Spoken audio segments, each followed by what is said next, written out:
Hello साथियों, जय हिंद, वंदे मातरम। स्वागत है आप सभी का एक बार फिर से आपके अपने यूट्यूब चैनल रानी लक्ष्मीबाई क्लासेस में। साथियों, मध्य प्रदेश पुलिस एग्जाम 2023 के लिए आज हम देखेंगे जो हमारा साइंस का पूरा निचोड़ चल रहा है। ध्यान रखिएगा, इसी में आज की क्लास है 31वीं। इससे पहले 30 कक्षाएं हो गई हैं।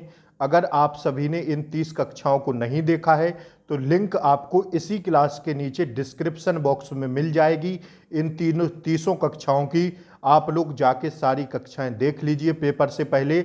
आइए साथियों, आज की क्लास को आगाज करते हैं, स्टार्ट करते हैं। पिछली क्लास में हम लोगों ने 700 प्रश्नों तक देख चुके थे साइंस के। आज स्टार्ट करते हैं 701 में प्रश्न से। ध्यान रखिएगा, आप पेपर की दृष्टि से हर एक प्रश्न अति महत्वपूर्ण है। क्लास को पूरी देखना है, बिल्कुल भी स्किप नहीं करना है। और साथियों, आप लोग पहले क्लास को लाइक कर दें और एक बार शेयर कर दें, ठीक है। 701 में प्रश्न से आज हम स्टार्ट कर रहे हैं। पिछली कक्षाओं में हम लोग 700 प्रश्नों तक देख चुके हैं, ठीक है।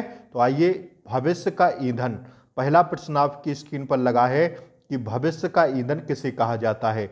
हाइड्रोजन, हीलियम, मीथेन या ऑक्सीजन को? तो ध्यान रखिएगा आप लोग इस प्रश्न को कि जो भविष्य का ईंधन हम लोग कहते हैं, यह कहते हैं हाइड्रोजन को। किसको? हाइड्रोजन। इसका एकदम राइट आंसर है ऑप्शन ए। सारे प्रश्न छापते हुए चल रहा है मेरे साथ, और अगर नहीं लिख पाओ तो स्क्रीनशॉट ले लेना, बाद में लिख लेना, ठीक है।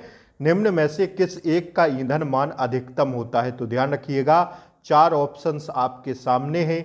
आपसे पूछ रहा है कि किस ईंधन मान का अधिकतम मान होता है। तो हाइड्रोजन का जो है सबसे ज्यादा अधिकतम मान होता है। That's your answer. बढ़ते हैं हम लोग अगले प्रश्न की तरफ। गोली की तरह आपको रिवीजन कराऊंगा, बस आप लोग एक बार बने रहिएगा, ठीक है। आइए, प्रति ग्राम ईंधन द्वारा मोचित ऊर्जा की दृष्टि से निम्न में से सर्वोत्तम ईंधन कौन सा है? तो सर्वोत्तम ईंधन में भी हाइड्रोजन आता है, ठीक है। अगर हम बात करते हैं हाइड्रोजन की, तो हाइड्रोजन में सर्वोत्तम ईंधन के तौर पर आता है हाइड्रोजन, ठीक है। आइए, अगला प्रश्न देखिएगा। आवर्त सारणी के न्यूनतम प्रतिक्रियाशील तत्व हैं कौन कौन से? ध्यान रखिएगा, जो आवर्त सारणी होती है आपकी केमिस्ट्री की, उसमें न्यूनतम प्रतिक्रियाशील तत्व जो होता है वह होता है, आप लोग लिख लेना, उत्कृष्ट जो गैस होती है ना, वह क्या होती है? प्रतिक्रियाशीलता तत्व होती है न्यूनतम, ठीक है। तो उत्कृष्ट गैस इसका एकदम करेक्ट आंसर हो जाएगा, छाप लेना, ठीक है। आइए, अगला प्रश्न देखिएगा। क्षारीय धातुओं का गुण क्या है? क्षारीय जो आपकी धातुएं होती हैं उसका गुण आपसे पूछा जा रहा है। तो गुण जो होता है क्षारीय धातुओं का, इलेक्ट्रॉन्स को आसानी से छोड़ देती हैं क्षारीय धातुएं, ठीक है। सारे ऑप्शन नहीं पढ़ेंगे क्योंकि समय आपका बर्बाद होगा, तो सीधा ऑप्शन पर लगाइए और आगे की ओर बढ़िए।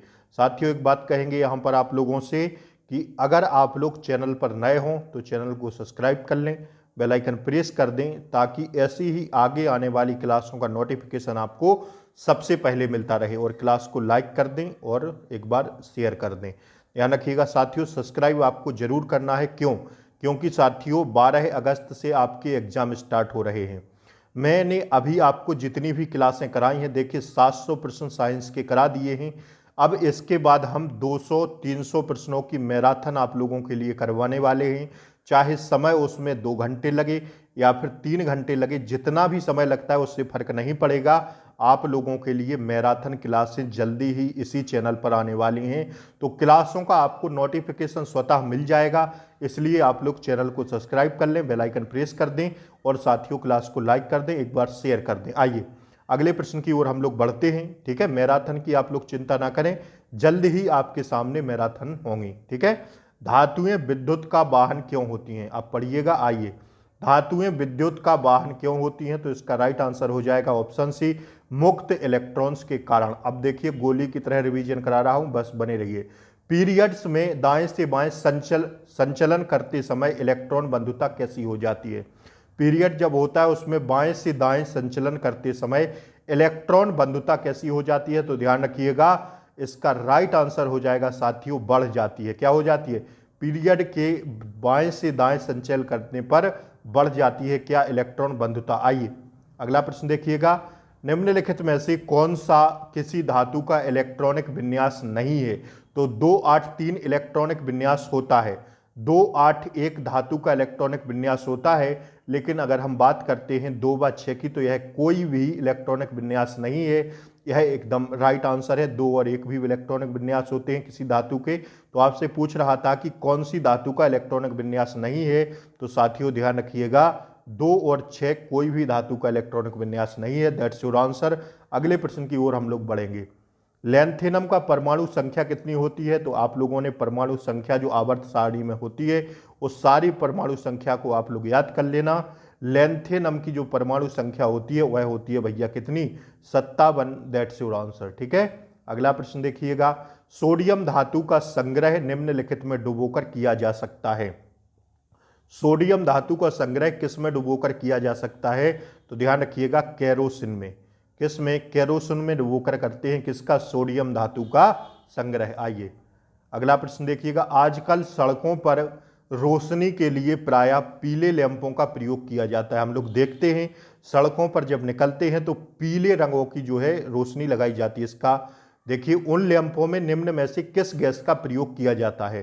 तो उसमें जो है जो किया जाता है गैस का प्रयोग वो है सोडियम गैस का प्रयोग किया जाता है। ठीक है, सोडियम गैस का इसमें प्रयोग किया जाता है। हर एक प्रश्न परीक्षा की दृष्टि से क्या है? अति महत्वपूर्ण है। छापते हुए चलना और नहीं लिख पा रहे हो तो हर एक प्रश्न का स्क्रीनशॉट लेके चलना। ठीक है ना, विशेष ध्यान रखिएगा। 12 अगस्त से आपके एग्जाम स्टार्ट हैं। अब मुश्किल से 1 सप्ताह 7 दिन का समय आप लोगों के पास बचा है। मैंने बोला था दिन में 2 प्रैक्टिस सेट लगाना है और उसका एनालाइज करना है। ठीक है, ध्यान रखिएगा 2 प्रैक्टिस सेट लगा के और उसका एनालाइज पेपर का जरूर करना है। जो भी आपसे प्रश्न गलत होता है उसको पूरा देखना है, चाहे मैथ का हो, रीजनिंग का हो, जीएस का हो, किसी का भी हो, उसका सारा एनालाइज आपको देखना है। ठीक है, निम्नलिखित में से किसी आम तौर पर वॉशिंग सोडा के रूप में जाना जाता है किसे? वॉशिंग सोडा के रूप में जो जिसे हम जानते हैं उसे किसको जानते हैं? Calcium carbonate, calcium acetate, magnesium sulphate या सोडियम कार्बोनेट? तो सोडियम कार्बोनेट को जाना जाता है आमतौर पर वॉशिंग सोडा के रूप में। ठीक है, आइए अगला प्रश्न देखिएगा। धोने का सोडा किसका प्रचलित नाम है? धोने का सोडा किसका प्रचलित नाम है? तो यह प्रचलित नाम है किसका? सोडियम कार्बोनेट का। ठीक है, धोने का सोडा को कहते हैं सोडियम कार्बोनेट। आइए अगला प्रश्न देखिएगा। सोडियम कार्बोनेट का सामान्यतः जाना जाता है क्या? तो सोडियम कार्बोनेट को सामान्यतः जानते हैं किससे? सोडा से। ठीक, सीधा सीधा किससे जानते हैं सोडियम कार्बोनेट को? सोडा से। That's your answer. ठीक है, आइए अगले प्रश्न की ओर बढ़ते हैं। ये रहा आपकी स्क्रीन पर अगला प्रश्न। वॉशिंग सोडा का इस्तेमाल कहाँ किया जाता है? वॉशिंग सोडा का जो इस्तेमाल है वह कठोर जल को नरम करने के लिए किया जाता है। ठीक है, कठोर जल को नरम करने के लिए। आइए अगला प्रश्न देखिएगा। निम्नलिखित में से कौन सा एक बेकिंग सोडा का रासायनिक नाम है? तो बेकिंग सोडा का रासायनिक नाम है सोडियम बाई कार्बोनेट। ठीक है, आइए अगला प्रश्न देखिएगा।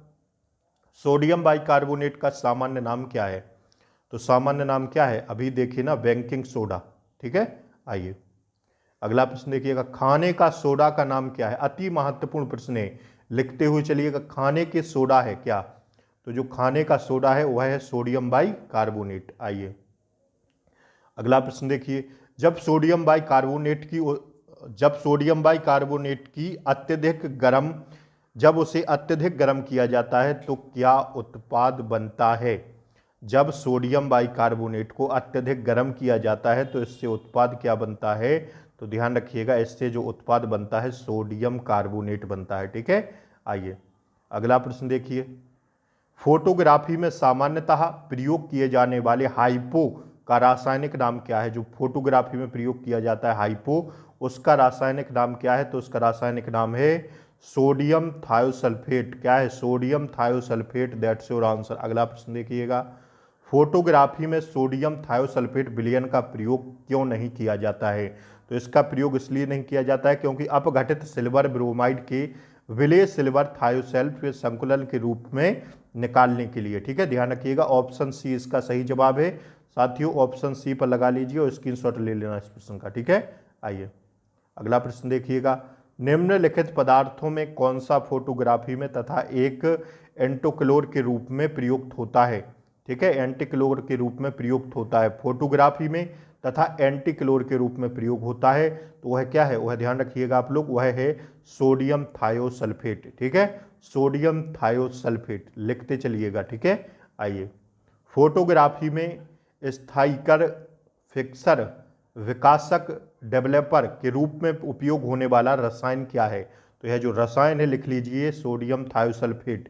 ठीक है, अगला प्रश्न देखिएगा, कार चालक की सुरक्षा के लिए प्रयोग में आने वाला वायु थैला जो होता है एयरबैग में क्या होता है।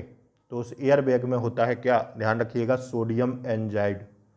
ठीक है, क्या होता है, सोडियम एंजाइड, दैट्स योर आंसर। अगला प्रश्न देखिएगा, ये रहा आपकी स्क्रीन पर अगला प्रश्न, प्रकृति में पाया जाने वाला सोडियम क्लोराइड अथवा टेबल नमक कौन सा खनिज होता है इसमें। ठीक है, तो इसमें जो खनिज होता है वो होता है हैलाइट। ठीक है साथियों, आज 25 प्रश्न कराए हैं, आपका टारगेट क्या रहता है जरूर बताइएगा। 725 प्रश्नों तक यहाँ पर समाप्त हो जाते हैं। कल 700 तक हुए थे, मैंने कहा था 100 प्रश्न अब आपको केमिस्ट्री के, 100 प्रश्न फिजिक्स के और 100 प्रश्न किसके, बायो के। ठीक है, तीनों सब्जेक्ट के प्रश्न 100 करा देंगे तो हो जाएंगे कुल मिलाकर 1000 प्रश्नों की सीरीज यहाँ समाप्त होगी। इसके बाद एमपी जीके की क्लास आप लोगों के सामने है।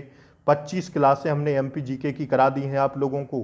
करंट अफेयर्स की आज 9वीं क्लास थी और साथियों साइंस की जीके जीएस की क्लासें करा दी हैं। सारी क्लासें इसी क्लास के नीचे डिस्क्रिप्शन बॉक्स में मिल जाएंगी, देख लीजिएगा पेपर से पहले। ठीक है, विशेष ध्यान रखिए। अब साथियों आज की क्लास यहीं समाप्त करते हैं, कल सुबह मुलाकात करेंगे करंट अफेयर्स के साथ, तब तक बने रहिए। और साथियों मिलते हैं कल सुबह करंट अफेयर्स के साथ, तब तक के लिए Jai Hind, take care, bye bye, नमस्कार।